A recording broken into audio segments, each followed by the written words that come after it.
Ang topic ko ngayon, most probably na-encounter na ninyo, human rights and social justice. Ano ang social justice? Sa Tagalog, ano ang social justice? Ang hustisya ay para lang sa mga sosyal. De, biro lang, okay? Biyernes Santo kayo eh. Patawad. Okay, mag-focus tayo sa human rights and pasaringan natin ang social justice. I would like to begin my topic by ending it abruptly. So, whose right is it? There's no such thing as a human rights or such thing as human rights. Yan na ang conclusion natin. Only God has the rights. You may find it offensive kasi suddenly nawawalan kayo ng dignidad, nawawalan kayo ng value, nawawalan kayo ng integrity. Kasi ba't nyo tinuturo dito sa yaskap na to na wala kaming karapatang pantao? Di ba? So by definition, rights, kinuha ko lang ito sa makamundong definition ng Wikipedia. No? Nababasa po ba ninyo sa likod? Rights are legal, social, or ethical principles of freedom. Or, ina-underline ko na yung mga notes kasi mag-a-appear lahat yan sa quiz mamaya. Freedom or, yan yung mga sagot eh. Entitlement, that is, rights are the fundamental normative rules about what is allowed of people or owed. Yung keyword is owed. I-underline nyo ulit, bilugan nyo ng bilugan, lalabas ulit sa quiz yan. Or owed to people according to some legal system, social convention, or ethical theory. So if you notice, ang mga karapatan daw natin bilang tao ay ang legal or ethical principles of freedom or entitlement. Sino rito ang mga entitled? Di ba galit tayo sa mga taong entitled minsan? Yung pa-entitled ka masyado Wala ka namang karapatan, hindi ka naman pogi, huwag ka maarte. Ganon. Di ba? Entitlement, What is allowed of people or owed to people. Pag sinabi nating owed, yun yung, ang tawag dito? Yung utang, parang utang na loob.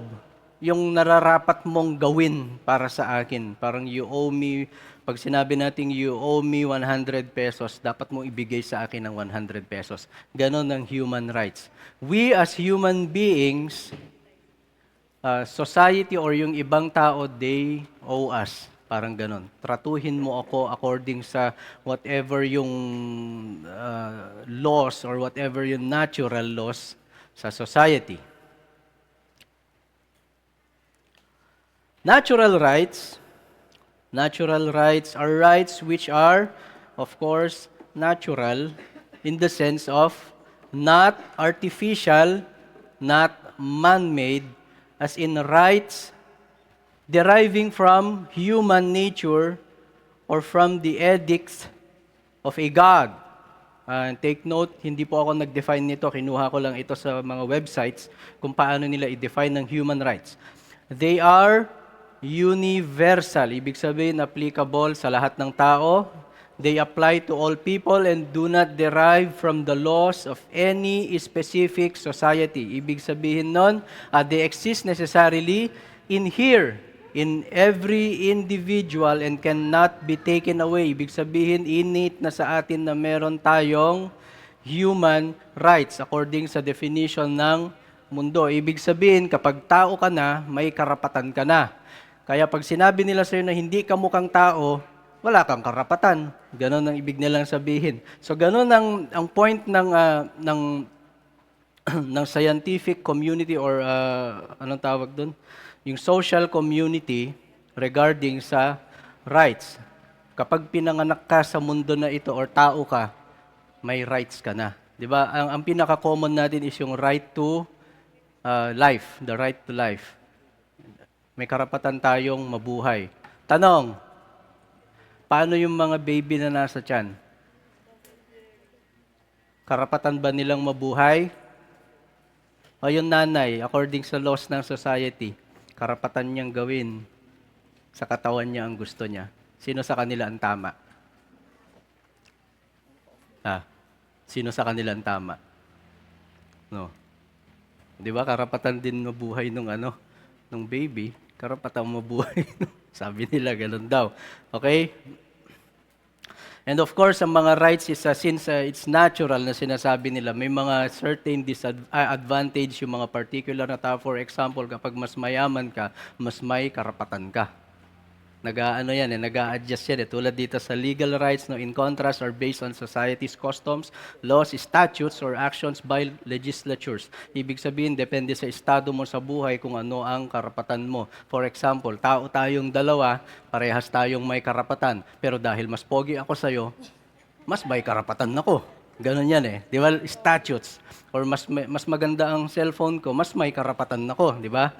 May mga ganyan tayong mga sentiments sa buhay. An example of the legal right is the right to vote ng citizens. Citizenship itself is considered as the basis for having legal rights and has been defined as the right to have rights. So ang mga legal rights is karapatan nating ma-define kung ano ang mga karapatan natin according sa kung saan man government tayo napapasailalim. For example, sa gobyerno ng Pilipinas, kung ano yung sinabi ng gobyerno ng Pilipinas na karapatan natin, yun lang ang magiging karapatan natin. At karapatan natin magkaroon ng karapatan. Magulo na. Legal rights are sometimes called civil rights or statutory rights and are culturally and politically relative. Ibig sabihin ng karapatan natin ay depende sa kung ano ang kultura nung nasa paligid natin or yung nation na pinapasailaliman natin, relative sila since they depend on a specific societal context to have meaning.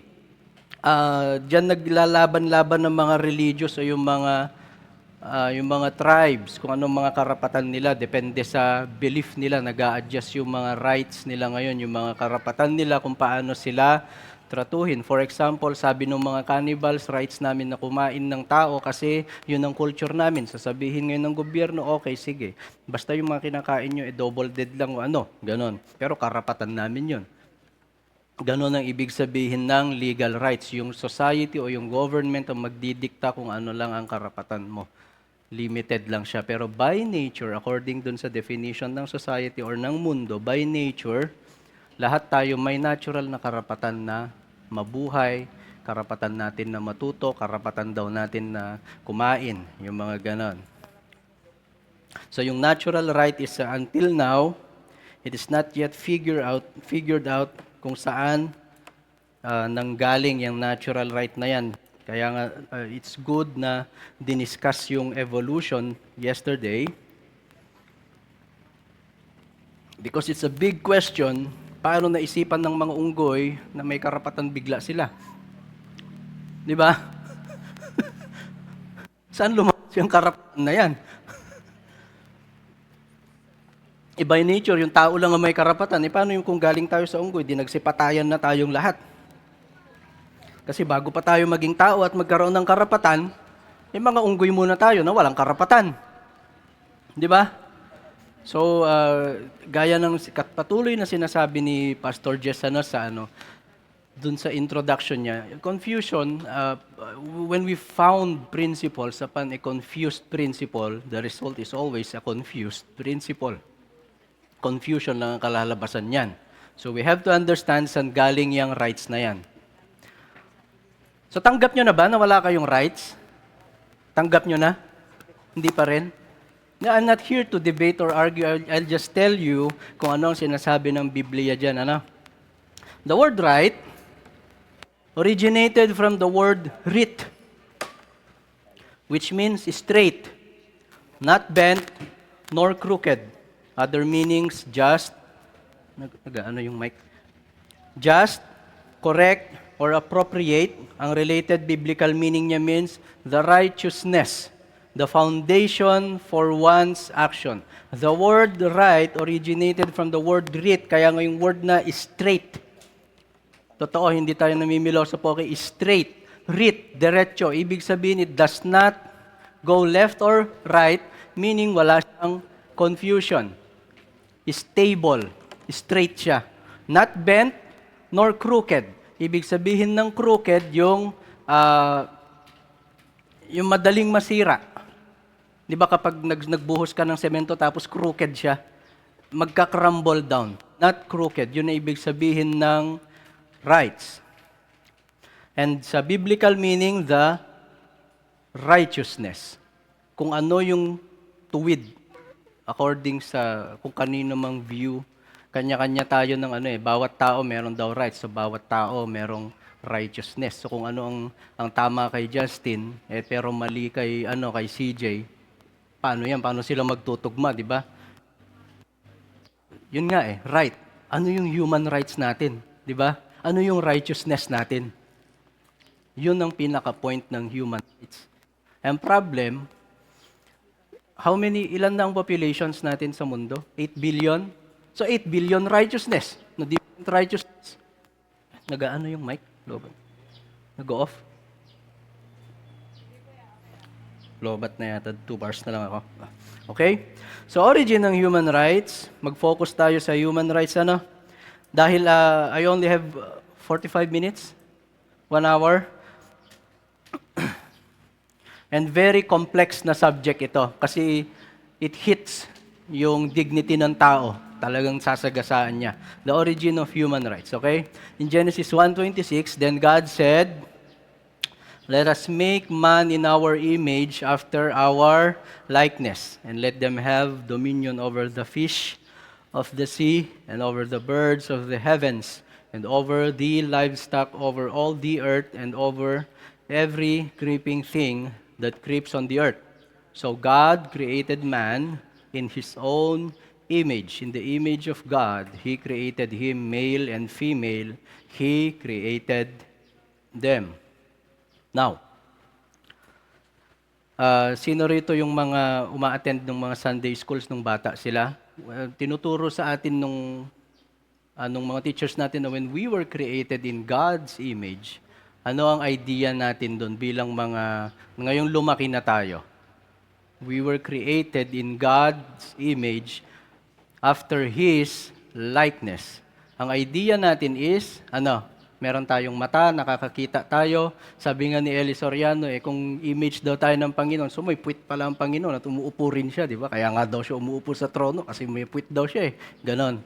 Yan ang idea nila ng image of God, of our likeness. So God created man in His own image. In the image of God, He created him, male and female, He created them. When we say we are created in God's image, mayroon siyang implication na, yung reciprocal na implication to reflect God's image. Ibig sabihin nun, hindi natural sa atin yung image na yun. It was ibinigay, grinant sa atin yung image na yun. Ano ba ang image ng Panginoon? When we speak of the image of God, we speak of His holiness, we speak of His righteousness, we speak of His character. We speak of His words, kung ano yung mga attribute niya, yun ang image. So when God created man in His image, man was commanded to reflect God's image. Meaning, man was designed to obey God's word, to obey His righteousness, to obey kung ano man ang statutes ng Panginoon. In short, ano yung command sa atin? We owe God His rights. We were not designed to be owed according to our righteousness. God designed man to reflect His image, meaning ang binigay ng Panginoon sa atin ay responsibility to reflect God's character. This is why very important ang law ng Panginoon because it reflects God's character. Sa creation pa lang, wala ng human rights.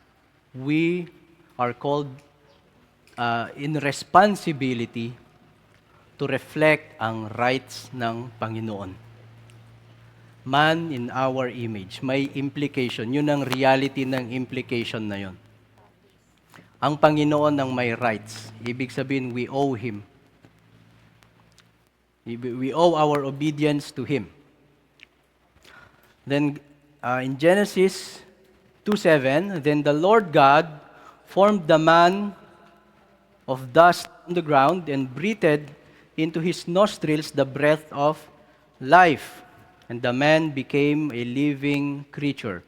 And Deuteronomy 8, of course, and He humbled you and let you hunger and fed you with manna, which you did not know, nor did your fathers know, that He might make you know that man does not live by bread alone, but man lives by every word that comes from the mouth of God. In Genesis 2:7, man was already designed, man was already formed.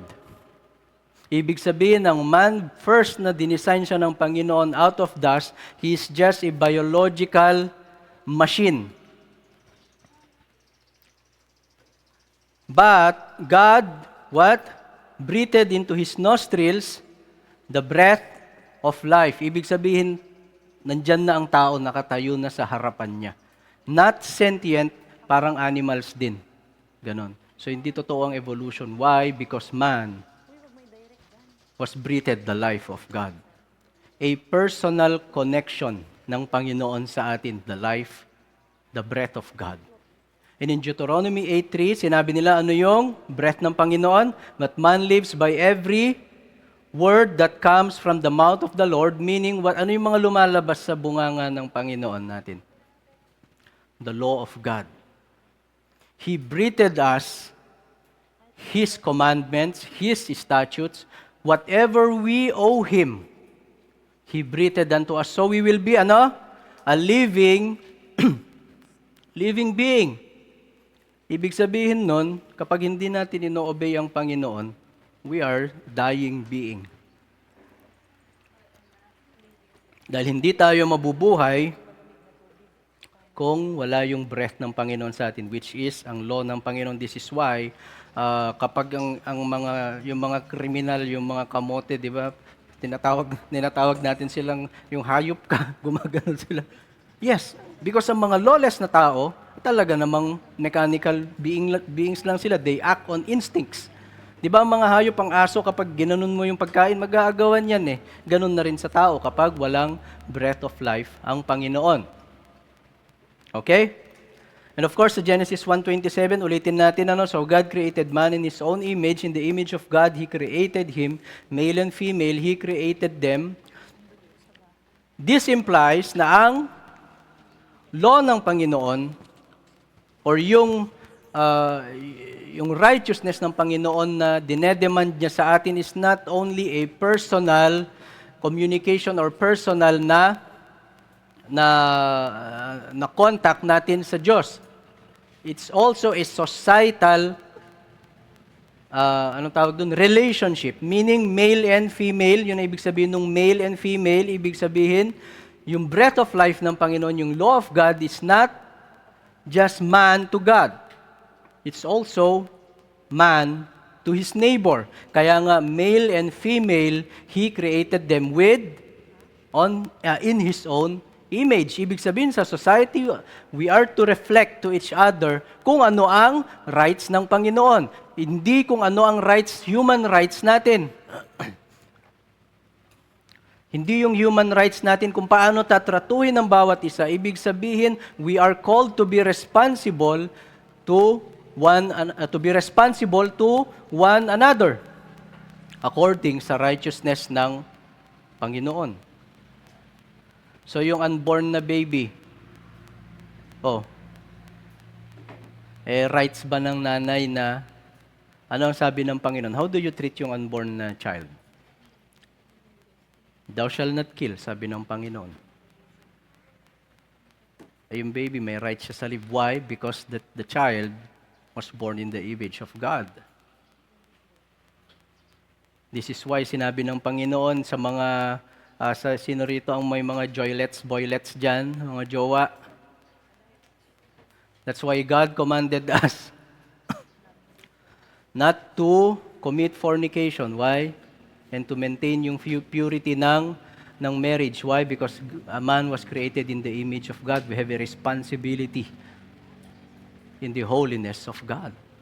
Lahat ng commandment ng Panginoon, ino-override niya ang karapatang pantao natin. At ang karapatan lang ng Panginoon ang pwede nating gawin. Yun ang ibig sabihin nun. This is why male and female, He created them. We have a responsibility. Hindi natural rights, a given responsibility. Hindi dahil karapatan ko na hindi dapat ako manakawan, na karapatan ko sa security, kaya hindi mo ako nanakawan. No. Hindi mo ako nanakawan. Why? Because God said, thou shall not steal. Hindi mo ako papatayin because God said, thou shall not murder. Ibig sabihin, hindi dahil natural right ko yun. Hindi. Because it is given by God to you.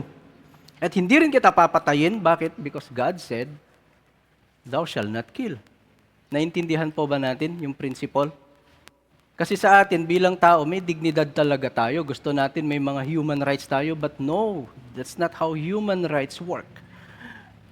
Di ba?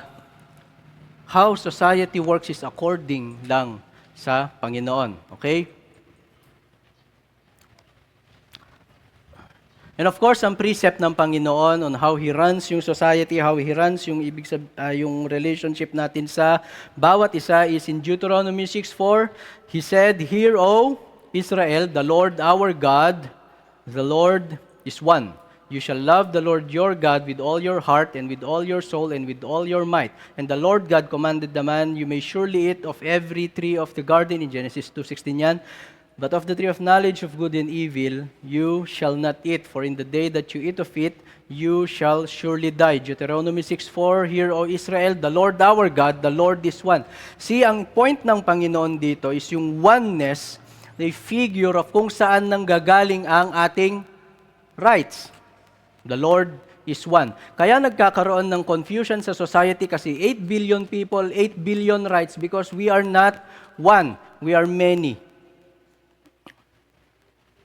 We can never be truly united unless we adhere dun sa point ng Panginoon na the Lord is one. So may confusion ba how we treat each other kung ang commandment ng Panginoon yung nag-o-overlord sa atin? Tulad nga kanina yung case ng unborn na child at yung mother, nalilito ngayon ng society, paano yung karapatan ng nanay niya sa katawan niya? Paano yung karapatan ng baby sa buhay niya?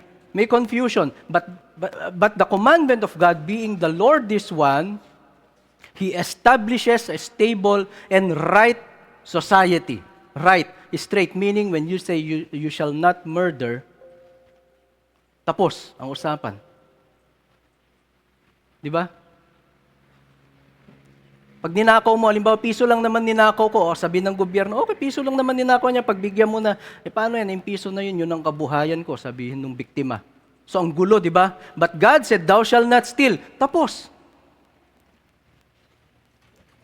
Straight. The Lord is one. Ganun lang yun. O paano yan, may binalita lang naman ako dito sa kapwa ko na to, na konting ano lang naman, comment, hindi naman, totoo naman yung part na yun, pero may mga part na dinagdag ako ng konti. O yun lang naman pala, hayaan mo na. Ganun. Sabi ng Panginoon, you shall not bear false witness. Straight, right, righteousness, not crooked, not bent, straight. The Lord is one. Kung human rights ang susundin natin, confusion ang aabutin natin.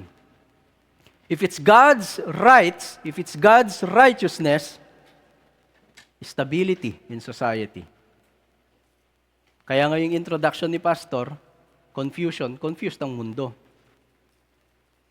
O i-explore ninyo kung saan galing ang human rights. You will keep on finding it sa past hanggang sa mag-end up ka to question, na kino-question, paano nga ba nagkaroon ng karapatan ng mga unggoy?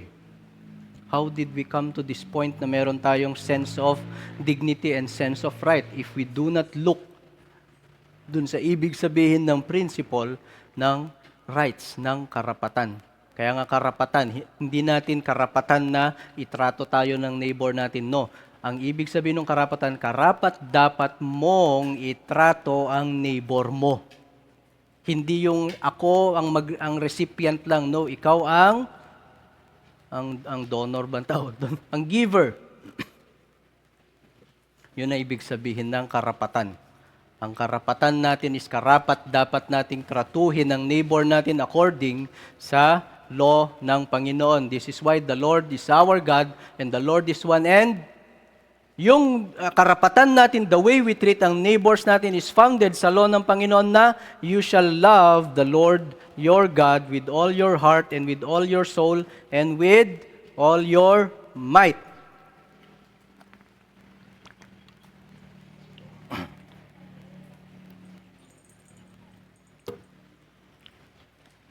In Genesis 3:5, for God knows that when you eat of it, your eyes will be opened, and you will be like God, knowing good and evil. So when the woman saw that the tree was good for food, and that it was a delight to the eyes, and that the tree was to be desired to make one wise, she took of its fruit and ate, and she also gave some to her husband, who was with her, and he ate. Then the eyes of both were opened, and they know that they were naked. And they sewed fig leaves together and made themselves loin cloths. So in Genesis 3:5, familiar tayo, yung kumain ng mansanas. Mansanas ang kinain niya ni Adan at Eva. Okay. Sa 3:5, sa Genesis 3, chapter 3, sinabi ng Panginoon kay Adam and Eve na huwag silang kakain sa puno ng bayabas. Hindi daw. Okay. Sa puno ng knowledge of good and evil. In Genesis 3:6, so when the woman saw that the tree was good for food, that it was a light to the eyes, and the tree was to be desired to make one wise, she took of its fruit and ate. And she also gave some to her husband, and who was with her, and he ate. Familiar ba sa atin yung naka-highlight na yellow? Ano yan? Women's rights. The woman saw the tree was good. Yung babae na yun, no? It was delight to the eyes, sabi ng babae. Oh, sino rito yung tinetempt nila yung mga boyfriends nila? And the tree was to be desired, sabi ng woman. She took of its fruit, and she also, gave to her husband who was with her. Hindi lang yung physically na was with her, the husband agrees with her. Feminism. Women's rights. Who was with her and he ate. And then the eyes of both were opened, and ngayon, and they knew that they were naked. Were they surprised na naked sila? No. When we say they knew they were naked, sila na ang magdidikta kung ano ang kahubaran nila, ang justice sa kanila. Sila na ang magdidikta kung ano ang tama at mali sa kanila. Sila na ang magsasabi kung anong ibig sabihin ng kasalanan at hindi kasalanan. So they sewed fig leaves together and made themselves loincloths. Ang action na sewing to cover yourself up, it implies self-justification, self-righteousness, self-rights, human rights. Sila na ang nagsasabi. Ngayon, di ba kapag tayong mga tao, kapag may kasalanan yung kapwa natin sa atin, we keep on saying, karapatan kong ganito ako eh. Mali yung ginawa mo. Sasabihin natin sa kanila, di ba? Tayo ang nagde-define kung ano ang nakedness. Tayo rin ang nagde-define kung ano ang justice. Sewing loincloths together para i-cover ang sarili natin. Sino rito yung mahilig magtakip ng kasalanan? Nangopya kayo ng isang number lang sa classmate nyo. Tama ba yun o mali? Kanino galing yun? Sa human rights ba? O sa commandment ng Lord na thou shall not steal? Yung information. In Genesis 3:22, 30 minutes na pala ako. Wala pa ako sa 10% ng topic ko eh. Sige, abutin tayo rito na hanggang Sabado de Gloria. Genesis 3:22, then the Lord God said, behold, the man has become like one of us in knowing good and evil. Now lest he reach out his hand and take also of the tree of life and eat and live forever.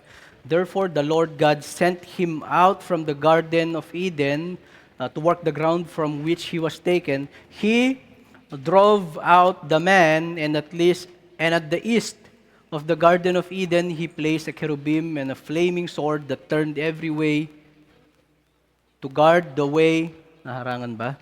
To the tree of life. So because of the sin ng tao na yun taking for himself, actually it's not as simple yung man wanting to become like God. It's not a political implication lang na gusto lang nating maging God like yung maging creator tayo, this and that. No. What we took from God is His rights. Instead of us, God treating according to God's rights, we wanted to be God and we wanted to be treated according to our rights. Yun ang principle nung man wanting to become like God. Sino rito marunong mag-create? Hindi naman natin kayang mag-create by words. Hindi nga natin kayang ma-resurrect. Hindi nga natin kayang maipako sa krus. Pero ano yung meron tayo na kinuha natin sa Panginoon? The rights. Kaya mga magulang, pag na-offend sila sa anak nila, wala kang karapatan, gano'n, tapos bubugbugin agad nila. Tapos yung anak naman, sabi niya, wala kang karapatan, sabi ng DepEd, ganito daw, gagawin mo sa amin. Yung mga teacher ngayon, sila ang biktima, yung mga ganyan-ganyan na rights, confused. Yes, pagalitan mo yung, hindi mo, wala kang karapatan ko, kind ka lang sa akin, karapatan ko na maipasa kahit uma-absent ako. Yung teacher naman, hindi mo karapatan kasi hindi ka nga nag-aaral eh. So sino sa kanila ang tama? Ang sabi ng Panginoon, in establishing the Lord is one, you shall honor yung authority na set before you, sabi ng Panginoon. Sabi naman dun sa mga authorities, mamahalin mo naman yung bata. The Lord is one. Ibig sabihin, one direction is straight, righteous, not bent or crooked, right. God's righteousness, God's rights. God's rights lang ang makakaayos sa society. So, sino iboboto nyo sa election? Wala. Okay, wag tayo maging political dito. Di ba? Diyan ina-attract ang mga kabataan eh. Sabi nila, isusulong ko ang karapatan ng kabataan. Anong karapatan ng kabataan ang isusulong mo? Ano? Ang piliin ninyong mga leaders is yung ibabalik tayo sa rights ng Panginoon. Ibabalik tayo sa righteousness ng Panginoon. Okay? So darating kayo sa punto na magiging leaders din kayo. Ibalik nyo sa mga tinuturuan ninyong mga children ang rights ng Panginoon. The righteousness of God. The Word of God, that the Lord is God, the Lord is one, and you shall love the Lord your God with all your heart, with all your soul, and with all your strength. And you shall love your neighbor as yourself. Now, dahil sa departure ng Panginoon ay ng tao sa Panginoon, pinalayas ng Panginoon ang si Adam sa kanyang presence. Meaning, man's moral responsibility and obligation towards God became his rights. Instead of our responsibility unto the Lord, yung society na ngayon ang may responsibility sa atin, yung neighbor na natin. Actually, we even treat God na may responsibility siya sa atin. Sino rito ang nagdadasal lang sa Panginoon para makahingi? Tapos pag hindi natupad, magtatampo sa Panginoon. Human rights. Na as if karapatan natin na sagutin ng Panginoon lahat ng mga panalangin natin. Ganun ba tayo mag-pray sa Panginoon? Youth, mga ubing, papo, na Biyernes Santo na, naniniwala ba kayo na malungkot dapat tayo kasi pinako ang Panginoon? Wrong. That's wrong. That is how we even treat God. Sa Romans, yung mga Greeks, magdadasal sila sa statue ng God of War, si Mars. Ito, maglalagay ako sa'yo ng 3 tribute na gold coins, panalunin mo ako sa gera na to. Ganun. Nagpepenitensya tayo, patawarin mo ako sa kasalanan ko, Lord, papako ako sa krus. Ngayon, pabigat na ng pabigat yung mga krus na hinihila nila. Mga iba, bakal na eh. Oo. Para lang patawarin sila ng Panginoon, as if God has a responsibility to meet yung rights ng tao. Baliktad eh. We were originally designed to have a responsibility to meet the rights of God. Created in God's image, ibig sabihin we have the natural or the moral responsibility to reflect His character. Instead of God's righteousness being the standard of living, man took to himself his own righteousness of standard of living. Thus, the human rights movement was born. Man is his own righteousness. Man dictates on how he should be treated. Instead of God dictating to us kung paano natin tratuhin ng neighbor natin, tayo na nagdidikta kung paano dapat tayo tratuhin ng neighbor natin. Tama? Now man, throughout the world, established his own society and governed it according to his own righteousness. Kagabi, kailan yung first night? First night ba kagabi? Third night na ngayon. Mas mahaba pala ang Yes Camp ngayon. Okay, nung introduction ni Pastor, ano nangyari? Man has now became a fake copy ng original na God. Fakes cannot exist without the original. Because man wanted to become like God, naging copy tayo, totoo yan. Meron tayong rights. Pero hindi natin kayang mag-create ng something out of nothing. Hindi nga natin kayang palubugin ng araw o pasikatin ng araw. Kapag umuulan nga, inis na inis ng tao eh. Kung totoong Diyos tayo, di sana matagal na natin diniktahan na malamig ang panahon ngayon, di ba? Kasi Yes Camp. But we are fake copies of the original God. Ang nakopya lang natin is yung human rights. Which is actually very dangerous dahil dyan sa human rights na yan, more and more humans, more and more confusion.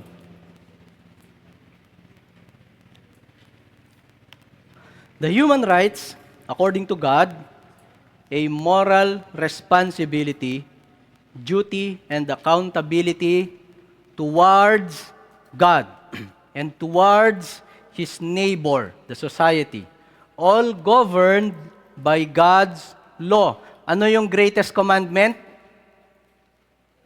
Summary ng sino rito nakaka-memorize ng greatest commandment?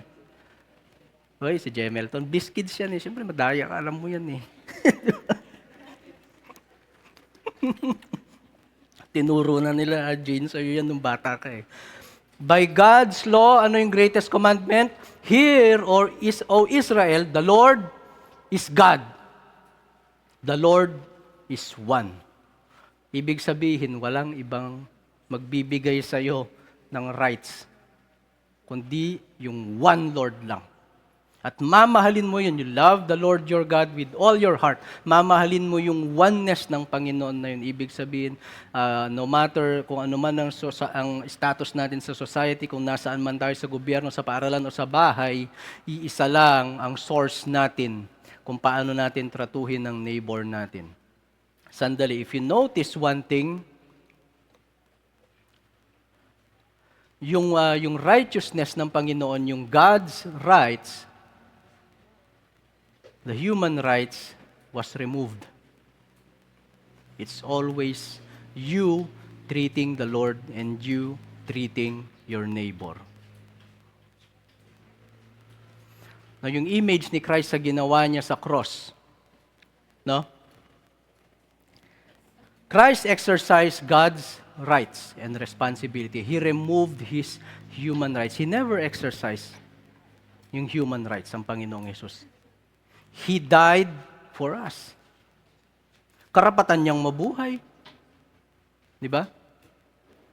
If Christ exercised His true rights as God, hindi tayo mag-yes camp ngayon because we will never receive the Holy Spirit. We will never receive yung grace ng Panginoon.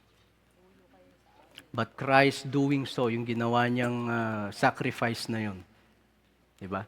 So as to connect to the Lord. Okay? Mamaya, pag-usapan natin yan. Okay. Because man chose to be his own God, all forms of his moral principles Nakakalimutan ko kasi kaya tinype ko na lahat dyan ng mga sentiments ko. Ano nyo na lang, kopyahin nyo na lang, bilisan nyo mag-copy. Sino rito yung expert na habang nagsusulat yung teacher sa blackboard, sang kakopy ka rin na gano'n? Okay, because man chose to be his own God, all forms of his moral principles in establishing society are man-centered. Meaning, it revolves around the rights or the righteousness of man.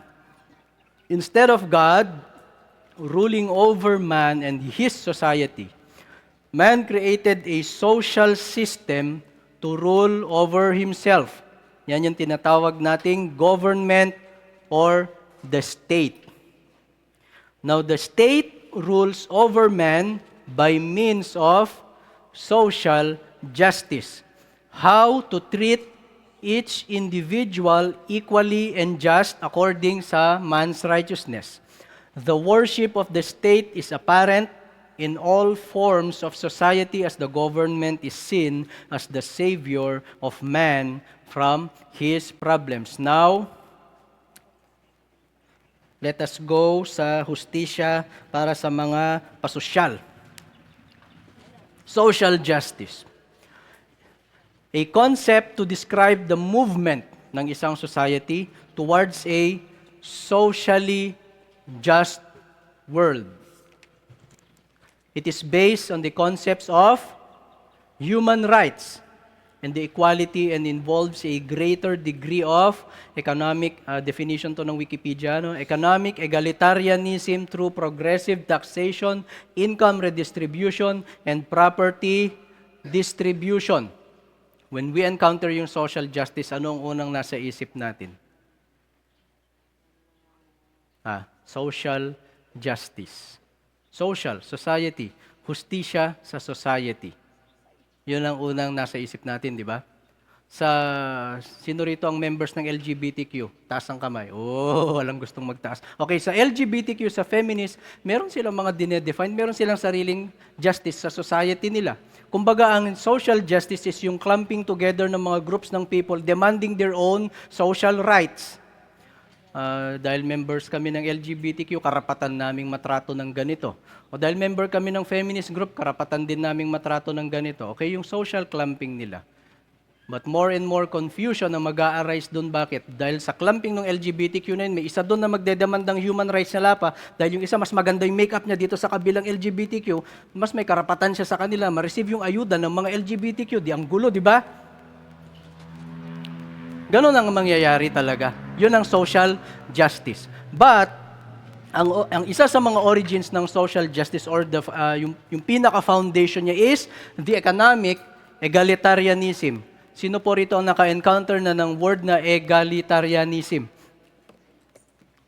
Si Nurse Tricia? Na-encounter mo na? O ikaw na mag-preach, pagod na ako. Napuyat. Biro lang. Okay. Egalitarianism, a political doctrine, okay? It's not a biblical doctrine. A political doctrine that promotes the idea that all people should have equal political, social, economic, and civil, rights na naman. Karapatan na naman ng tao. Karapatan niyang maging equal.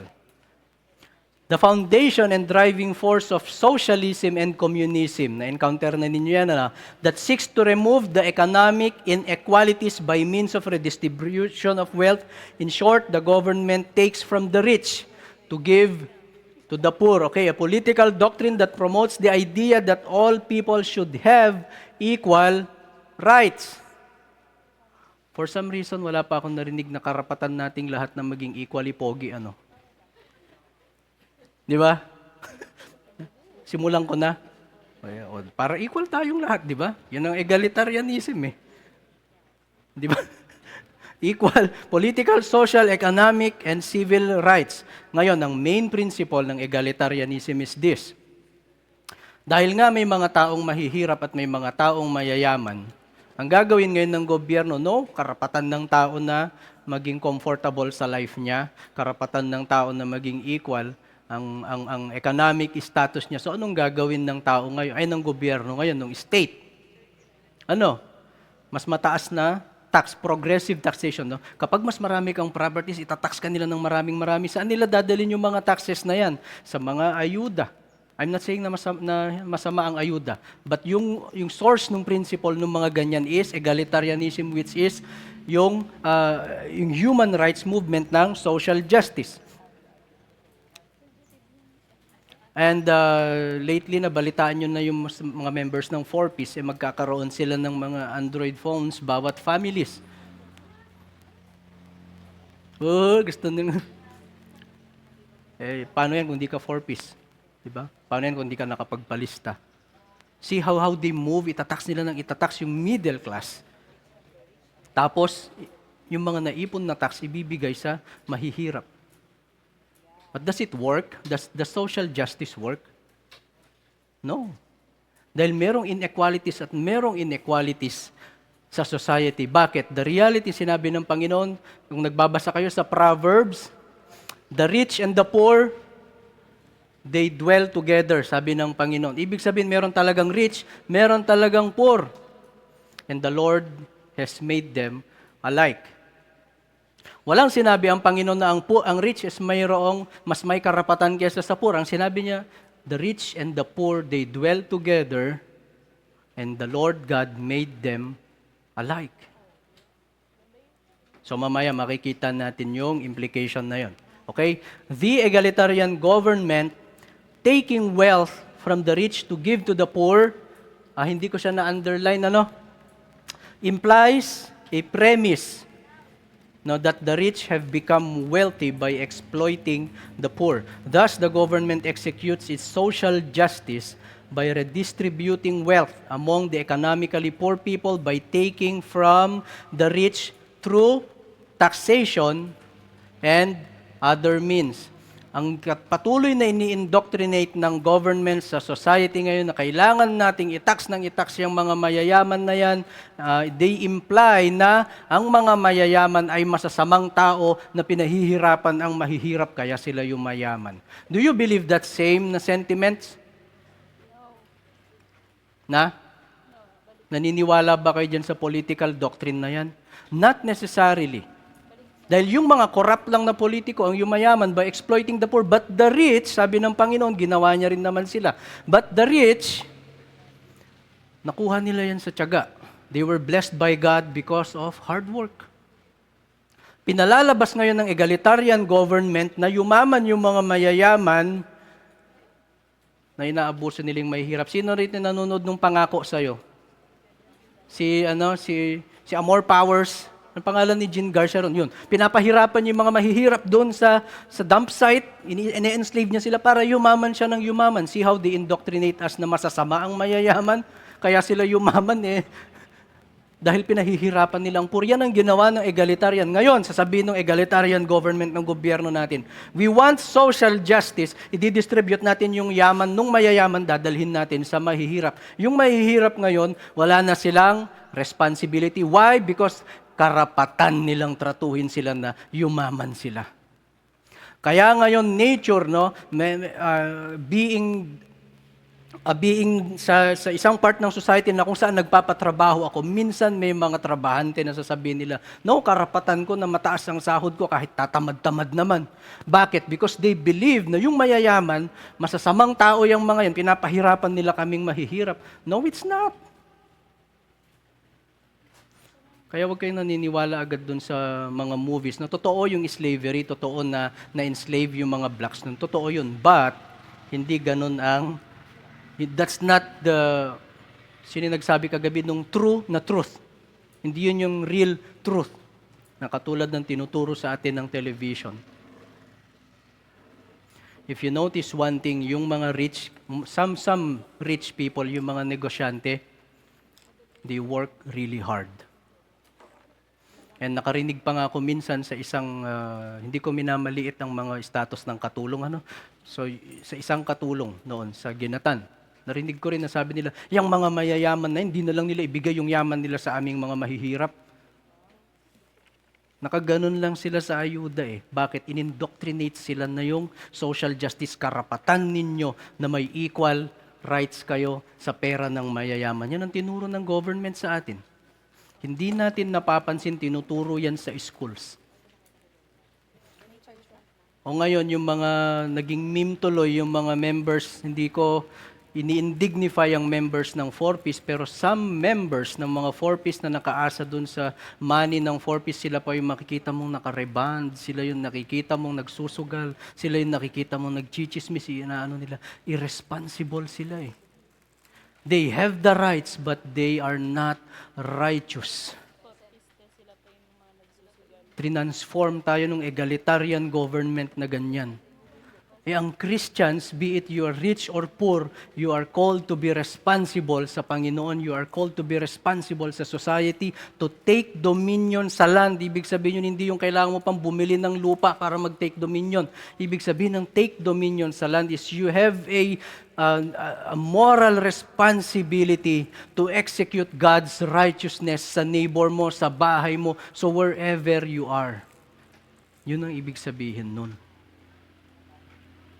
Binaliktad ng social justice yan. Kaya nga sa mga komunista, na-encounter nyo na yung communism, socialism, Russians, yung the Red Nation, sabi nila. Di ba ganun ang mentality nila? Kukunin ng gobyerno sa mayaman, kami nang bahalang mag-distribute, equally sa mahirap. Pero pag tinanong mo, bakit magaganda ang sasakyan ng mga nasa gobyerno sa Russia, yung mga mahihirap, hindi. They will not answer it. Magagalit sila sa'yo. Baka i-execute ka pa. Kim Jong-un sa North Korea, yung father niya si Kim Jong-il. Do you think he is living a poor life according sa North Koreans? No. He has one of the world's largest, sorry for the word world's largest pornographic collection from the West. And collection of cars from the West. Socially justice ba sila North Korea? No. If we add an adjective before the word justice, magiging false justice siya. For example, social justice, economic justice, human justice, this and that justice. Pag dinagdag mo yan sa word na justice, magiging false yung justice. Justice is justice. Why? Because God designed justice according to His oneness. The Lord is one. Pag sinabi kong this is just and this is not, yun lang yun. We are not to define kung ano yung justice na yan. Ay, isang oras na pala ako. Ano ba yan? Ano pa lang? 50% pa lang ako. Okay. Totoo, 50% pa lang. Social justice. All men have equal rights. Parang ano naman na to, recap na sabi ko na kanina. No? Social justice demands that all men have equal rights. Socially, economically, emotionally. Kaya nga meron tayong mga emotional support system sa mga tao. Nagfo-focus na rin tayo sa mga mental health nila and on virtually all aspects of their lives.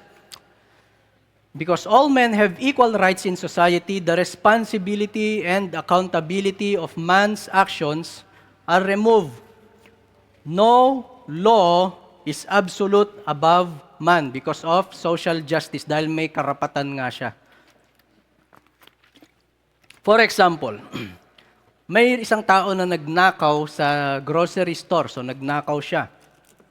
Social justice will view it this way. Bakit ka nagnakaw? Sasabihin ng tao, mahirap kasi ako eh. Okay, sige. Palagpasin. Sasabihin niya ngayon dun sa store owner, palagpasin mo na kasi mahirap siya eh. Social justice. Okay, bakit mo sinaksak yung kapwa mo? Kasi nung bata ako, lagi akong binubugbog ng papa ko, naging violent tuloy. Ay, kasalanan ng tatay mo yan, kaya ka ganyan. Hayaan mo na, sinaksak ka na, pinaglalamayan ka na ngayon, okay lang yan.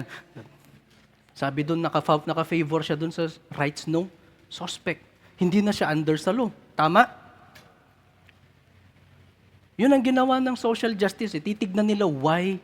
Bakit mo ginawa nga pala na saksakin yung kapwa mo? Bakit ganito? Bakit mo ginawa? Anong ibig sabihin nun yung bakit natin ginagawa ang mga bagay? Our own righteousness. Yun ang dahilan natin because of our own righteousness. Binebase na ngayon ng justice ng society based on our righteousness na, hindi sa justice ng Panginoon. Ang God's justice, sabi niya, thou shall not kill, tapos. Thou shall not steal, tapos. Yun ang dinedemand ng justice ng Lord, ng rights ng Lord. Pero ang social justice, bibigyan nila tayo ng fighting chance to be above the law daw. Kaya nga dami-dami na ngayon, yung nagkalat-kalat ka lang kung saan sinunog mo bigla yung isang tindahan. Ay, mentally unstable ako eh. Sabihin mo lang. Suddenly, ano ka na? O sige, okay lang yan, kahit umapoy na yan. Sige, sabihin sa'yo ng gobyerno. Tama? But justice, all men are equal under the law. Romans 3:19. Now we know that whatever the law says, it speaks to those who are under the law, so that every mouth may be stopped, and the whole world may be held accountable to God. God's justice. All men are under the law pa rin. In Genesis 2:16, and the Lord commanded the man, saying, You may surely eat of every tree of the garden, but of the tree of knowledge of good and evil you shall not eat. For in the day that you eat of it, you shall surely die. God's law is inescapable. When we say you shall surely die, bukod sa physical death pa yung result ng separation natin sa Panginoon, may mga iba pa tayong death. For example, kapag chinismis mo yung kapwa mo, ano yung death na mangyayari sa inyong dalawa? Death ng relationship, death ng friendship, death ng righteousness. Kapag hindi ka nagbayad ng utang o hindi ka nagbayad doon sa tindahan, death sa economy nung tindahan. Ikaw, hindi ka na makabalik din doon sa tindahan. Bakit? Papatayin ka talaga eh. Ganun. Death talaga. You shall surely die. It implies na lahat ng tao is under the commandment of God, na hindi lang yung law, even yung response ng Panginoon sa atin na we will die. Tandaan natin ang curse ng Panginoon sa atin na death ay hindi lang yan yung na-surprise lang ang Lord, hindi lang siya yung tawag dito, nagulat lang siya dahil kinain natin yung fruit, tapos sabi niya, papatayin kita. Hindi, no. When God said, you shall surely die, yan yung response niya sa rebellion ng tao sa kanyang holiness, sa kanyang righteousness, sa kanyang rights. Death ang response ng Panginoon. Death ang discipline ng Panginoon. In Romans 2:6, He will render to each one according to his works.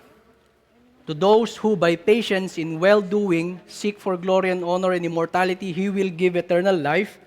But for those who are self-seeking and do not obey the truth, but obey unrighteousness, there will be wrath and fury. For God shows no partiality. God will not ask you, why did you do it? Sasabihin ng Panginoon sa iyo, you did it. Nagnakaw ka, sabihin ng Lord ba sa iyo, bakit ka kasi nagnakaw? No, He would say, thou shall not steal. Kahit ano pang dahilan yan, piso lang naman. Ang kupit, iba yan sa nakaw. Ang kupit yung tagsisingko-singko lang. Pa isa-isa, tagsisingko-singko every second, after 1 year, ilang milyon nang nanakaw mo. But God said, thou shall not steal. Simple as that. God is not a God of social justice. God is a God of justice. Ibig sabihin nun, hindi niya i-allow ang tao na mag-add ng kung ano-anong adjective sa word niya na justice. Siya lang ang magde-define ng justice. Leviticus 19:15, you shall do no injustice in court, you shall not be partial to the poor, nor defer to the great, but in righteousness you shall judge your neighbor. Justice and only justice you shall follow, that you may live and inherit the land that the Lord your God is giving you. Anong commandment ng Panginoon sa Leviticus 19:15? In righteousness you shall judge your neighbor. You shall execute justice sa neighbor mo. You shall not be partial to the poor, no social justice, and nor defer to the great. O yung mas gusto natin sa mayayaman o mas ayaw natin sa mahihirap. Mayaman o mahirap, they have to be under sa justice ng Panginoon. Meron kasi tayong, hindi ko ibinababa ang mga mahihirap sa society. But meron tayong emotional attachment kasi sa kanila na kapag mahirap, hayaan na lang natin na magnakaw, mangupit. Actually, sino rito yung mga nagtutod-tod ng mais? Wala naman. Yung pag may mga nagtetresya, tapos may mga tira-tira kukunin nila. Commandment din ng Panginoon yan. Sabi ng Panginoon, kapag nag-harvest kayo ng wheat, wag niyong sasagarin, nakakalbuhin yung wheat. Mag-iwan kayo ng para sa mga Poor. Ang ginagawa ng ibang tao, poor kami eh. Habang nandiyan pa, umaandar pa lang yung harvester, isang kapulot na sila. Di ba? Tapos sabihin, hindi naman nakaw yan eh. Nagnanakaw na yung poor eh. Pero ang sabi ng Panginoon, doon sa commandment na yun sa minantutudtud, is we care for the poor also. But ang definition ng Lord sa poor, inaano niya eh, ang tawag dito, inattach niya yung word na the poor, the fatherless, and the orphans, and the widows. Ibig sabihin nun, ang poor, hindi yung mga taong irresponsible kaya naging mahirap. Ibig sabihin niya ng fatherless, there's no one to defend them. Kasi father ang haligi ng tahanan, father ang keeper ng gates ng morality sa house. Ibig sabihin, wala nang nagtuturo sa kanila kung anong tama at mali. Fatherless.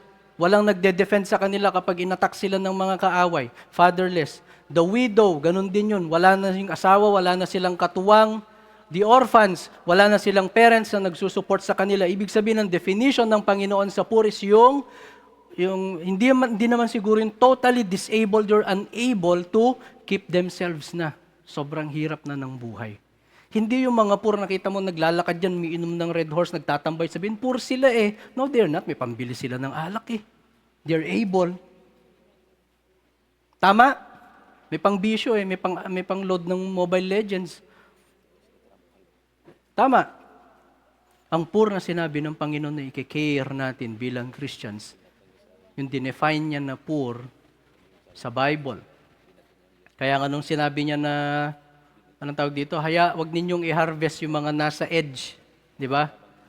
Ng fields ninyo para yung mga poor na wala nang makain, makiki-harvest din sila sa mais, sa palay. Yun ang ibig sabihin ng Panginoon doon. Kapag nagbibilad yung mga nagbibilad dyan, hayaan mo na yung mga poor na pangpakain nila sa baka nila. Pero yung definition ng Panginoon po na poor, yung iba naman kasi na poor, ang gagawin nila, i-harvest nila yung mga nasa gilid, magtutudtod sila ng kung ano-anong mga mais dyan, ibebenta nila din, magiinuman sila sa gabi. Yes. Definition lang ng Panginoon sa poor. Andun nga yung isa pang definition ng Panginoon sa poor, yung widow. Yung nabasa na po ba ninyo dun sa nakatambay si Jesus Christ at yung mga disciples niya sa harapan ng temple sa offering box. Then merong isang widow, poor, na nag-drop siya ng last money niya. Sabi ni Christ, drinap niya everything she has. After that, she will go hungry. Ibig sabihin nun, ang poor yung talagang they have no one to rely on except God. Yan ang sinabi ng Panginoon na true religion is caring for the poor. Hindi yung caring for sa mga nakatambay na poor na able naman silang magtrabaho. Tapos bibigyan mo ng ayuda. Pero hindi ibig sabihin nun, hindi tinuturo ng Panginoon na pag nagpapatrabaho tayo, hindi natin sila bibigyan naman lang ng konting extra or bonus or tulong or malasakit sa kanila. Pero ibig sabihin ng Panginoon dun, yung unable to fend for themselves. Imagine a widow, an orphan, tapos wala ka pang pera. What would you do? Diba? So yun ang ibig sabihin ng poor. Now, God's brand of social justice natakpan ang bakit ganyan? Pastor Jerry, yung karton nyo po. Pastor Zuriel, hindi pa rin nag-evolve ang box niya. Okay. In James 2:1, my brothers, show no partiality as you hold the faith in our Lord Jesus Christ, the Lord of glory. For if a man wearing gold ring and fine clothing comes into your assembly and a poor man, time na. Oh, sige, partiality. Idiretso na natin. Tatatatatat. Okay, sige. Medyo na ako ron. Okay. Idalhin na lang natin sa ayan, okay. In James 1:27, religion that is pure and undefiled before God the Father is this, to visit the orphans and widows in their affliction and to keep oneself holy before the world. In Deuteronomy 10:8, he executes justice for the fatherless and the widow and loves the sojourner, giving him food and clothing. Now, God's social justice requires us to be a just individual, an individual who does justice in righteousness, in perfect justice, okay? In James 2:8, if you really fulfill the law according to your scripture, you shall love your neighbor as yourself, you are doing well. But if you show partiality, you are committing sin and are convicted by the law as transgressors. For whoever keeps the law, the whole law, but fails in one point, he has become guilty of it. Ang ibig sabihin po dito is ang Panginoon, ang dinedemand ng Panginoon sa atin to be socially just is to be perfect and undefiled, sa word meaning a holy person sa mundo who does justice. Ang tanong in Romans 3:10, is there anyone righteous enough or just enough sa earth na matawag ng Panginoon na socially just na person? In Romans 3:10, it is written, none is righteous, no, not one. No one understands, no one seeks God. All have turned aside, together they have become worthless. No one does good, not even one. Ibig sabihin nun, wala ni isa sa atin ng truly socially just na tao and truly socially righteous na tao. In Psalms 53:2, inaapura ko na, God looks down from heaven on the children of men to see if there are anyone who understands, who seeks after God. No, they have all fallen away. Together they have become corrupt. There is none who does good, not even one. But now God requires us to be a socially just person, to care for the poor, to care for the widows, to obey ang commandments ng Panginoon. But sinabi rin ng Panginoon sa Romans na sa James na, kapag dinisobey mo ang one commandment, you disobeyed all. We cannot perfect ang pag-care sa poor. We cannot perfect yung obedience natin ng Panginoon sa pag-ascribe sa Kanya sa rights niya. Therefore, the necessity of Christ, siya yung just na individual na dinidescribe ng Panginoon sa Bible. In Acts 14:12, there's no salvation in no one else, for there is no other name under heaven. Yan ang team natin last year. Under heaven giving among men by which we must be saved. In Hebrews 5:7, in the days of His flesh, Jesus offered up prayers and supplications with loud cries and tears to Him who was able to save Him from death. And He was heard, Christ was heard because of His reverence. Hebrews 5:8, although He was a son, He learned obedience through what He suffered. And being made perfect, He became the source of eternal salvation to all those who obey Him, being designated by God a high priest after the order of Melchizedek. If you're mystified by the word of Melchizedek, Malchi means king and Zadek means righteousness. Melchizedek means the king of righteousness. Si Christ ay din-entitle ng Panginoon. Okay? Summary na natin. Okay. So yan, mag-emphasize lang ako ng konti dito. Now, our faith in Christ, now God demands na ibalik sa Kanya yung rights niya. Yung God's rights, yung perfect na commandment niya, the Lord is God, the Lord is one.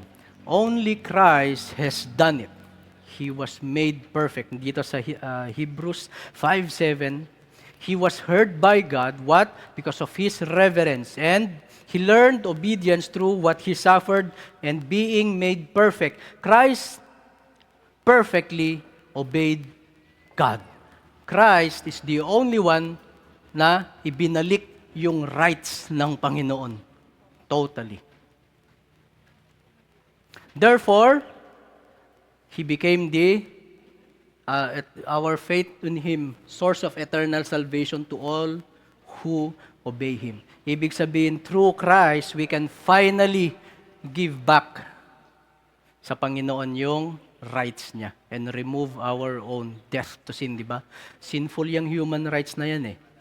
And we have to mortify this flesh, we have to mortify these human rights at ibalik sa Panginoon ang kanyang rights.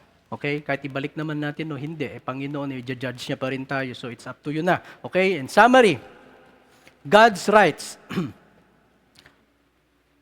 God is the only one who has the rights. Man who wants to become like God took to himself God's exclusive rights. God's rights demands justice to all those who disobeyed Him. God's holiness demands His rights to be restored by means of justice for the wicked and perfect obedience for the righteous. Not one under the heavens is qualified to restore God's rights on earth, for all have sinned against Him. Thus, the necessity of Christ and His perfect obedience to intercede for man to satisfy the demands of God's rights.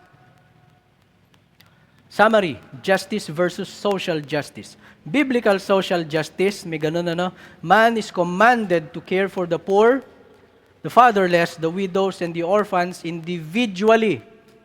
Individually. As commanded by God's law, man is commanded to do so in love and mercy.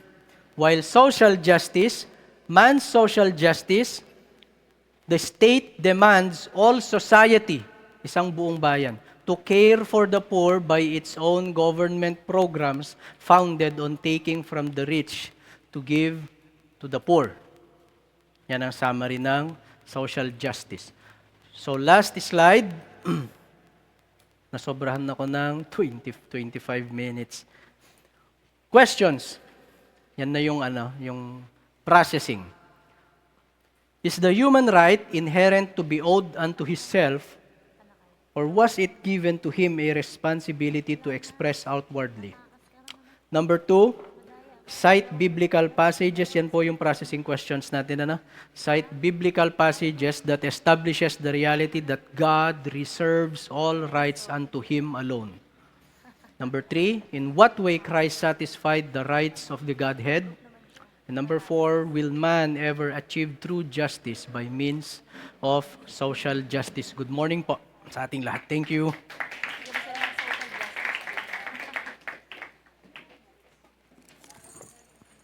Yan. Thank you so much